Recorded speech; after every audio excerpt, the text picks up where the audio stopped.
Honorable Speaker, as a Kenyan leader, I know that we leaders have a responsibility to Kenyans and no other person. I was deeply embarrassed, Honorable Speaker, that at a time when people are being deported from our neighboring country, and if you look at my passport, Honorable Speaker, I have the blue passport. It says East Africa Community. Mr. Speaker, this country people should avoid bad manners. I want to thank Her Excellency Samia Suluhu Hassan for calling out activists who wanted to go and disrupt the peace in Tanzania. When I was a member of the Law Society of Kenya, Honorable Speaker, at the council, we used to do something called, push for something called cross-border practice. There are lawyers who are qualified from the University of Dar es Salaam, Tanzanians, who practice law in our Kenyan courts.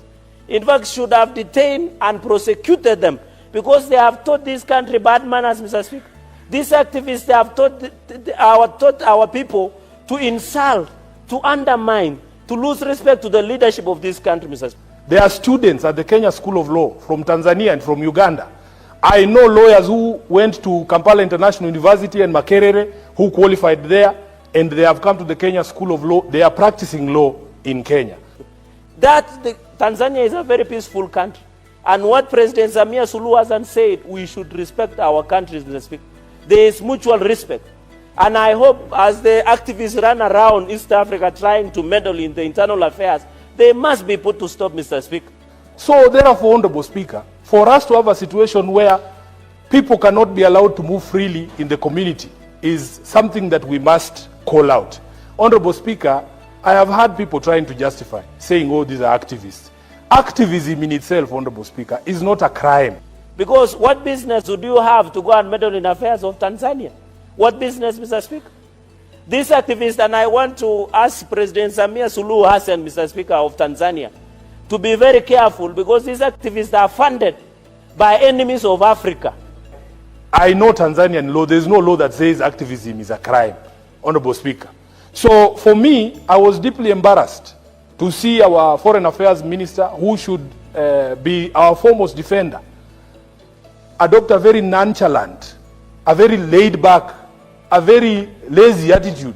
Yes. Who want to destabilize the unity, the peace and tranquility of most African nations, Mr. Speaker.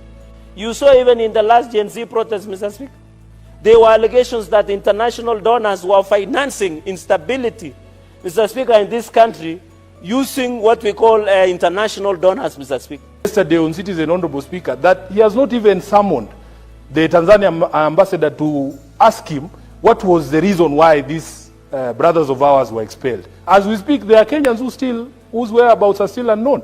Just show some concern for your countrymen. That is the job that you are given to do, Honorable Speaker. So I want to ask the President Samia Suluhu Hassan that in the spirit of East Africa, he should assist us to discipline some of these ill-behaved activists that have continued to destabilize Kenya, Mr. Speaker. The island of peace of Tanzania must be protected, Mr. Speaker. So I was a bit disappointed. We need to, as a community of nations in East Africa, we must, Honorable Speaker, call out dictatorial tendencies whenever they emerge, because we are all brothers. If you ask Senator Eddy at his border in Isebania, people trade and cross over freely. We are brothers and sisters, and we cannot allow a situation where we have Kenyans being deported. At least when I was deported from Angola, I took it in stride. By the way, nobody in government bothered, Honorable Speaker. But I was okay, because me, I can take care of myself. Plus, Angola is far away. We don't share any borders. I don't think I know any Kenyan who's married to an Angolan. It was okay. But Tanzania are our brothers and sisters. And our finye kabisa. Senator Cherargei, can you relate what you are now discussing with the division of revenue? We must, Honorable Speaker, stand up for every Kenyan. This is the reason why, Honorable Speaker, when people start conversations about patriotism, it is very difficult to love a country that does not care about you. I'm saying, Mr. Speaker, we need stability in Tanzania and in Kenya, because there is balance of trade. We export and import, we get taxes, then we build on the division of revenue, Mr. Speaker.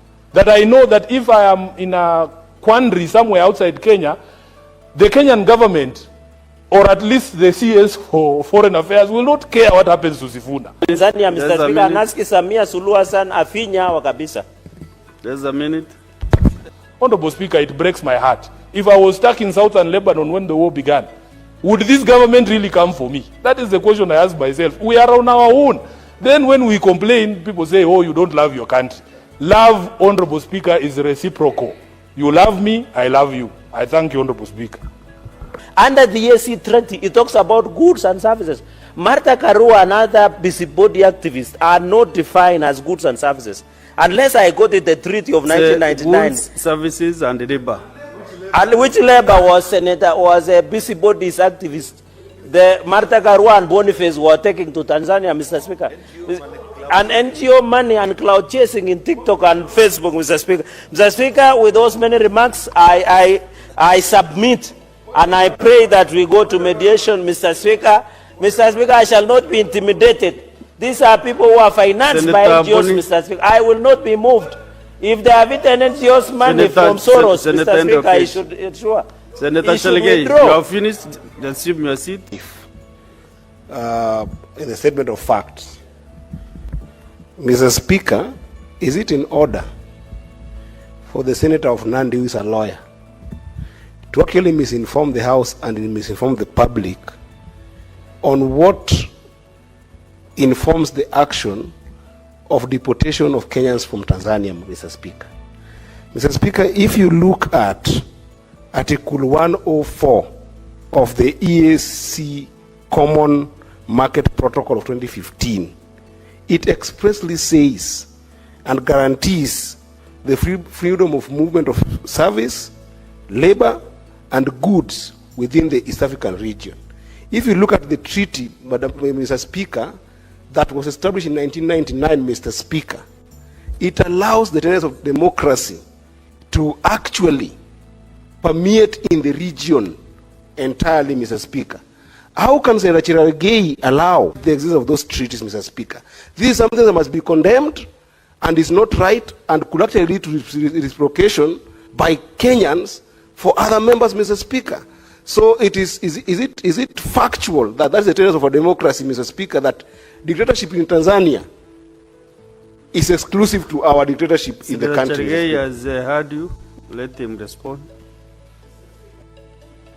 The Senator Eddie should withdraw and apologize. There is no dictatorship in Tanzania because they do elections regularly. Correct. So it is very wrong. Mr. Speaker, I wanted to answer point of order and after.